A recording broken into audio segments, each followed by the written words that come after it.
progresivisme. Secara bahasa, istilah progresivisme berasal dari kata progresif yang artinya bergerak maju.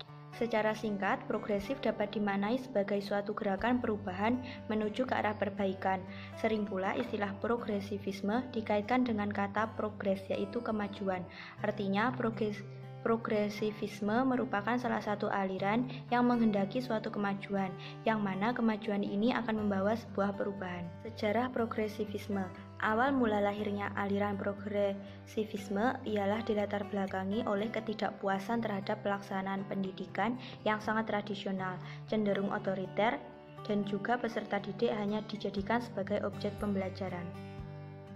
Aliran ini berakar dari semangat pembaharuan sosial pada awal abad ke-20, yakni gerakan pembaharuan politik Amerika.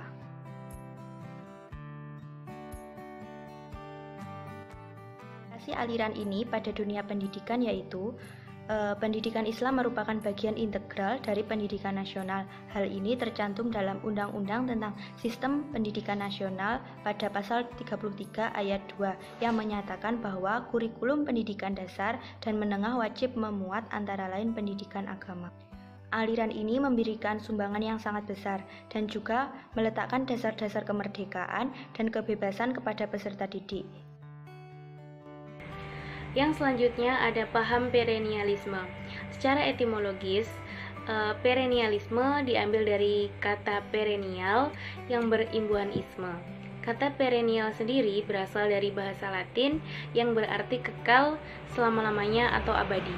Sedangkan imbuhan isme tadi berarti paham atau aliran.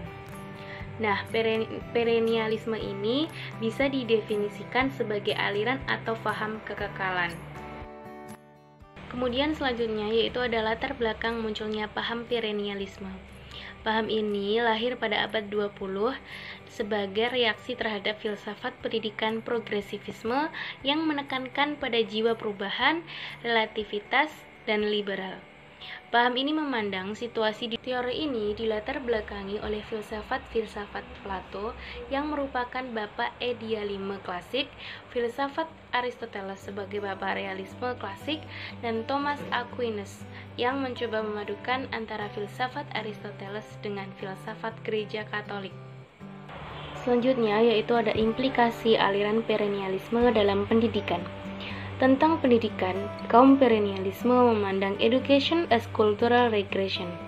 Pendidikan sebagai jalan kembali atau proses mengembalikan keadaan manusia sekarang seperti dalam kebudayaan masa lampau yang dianggap sebagai kebudayaan ideal tersebut.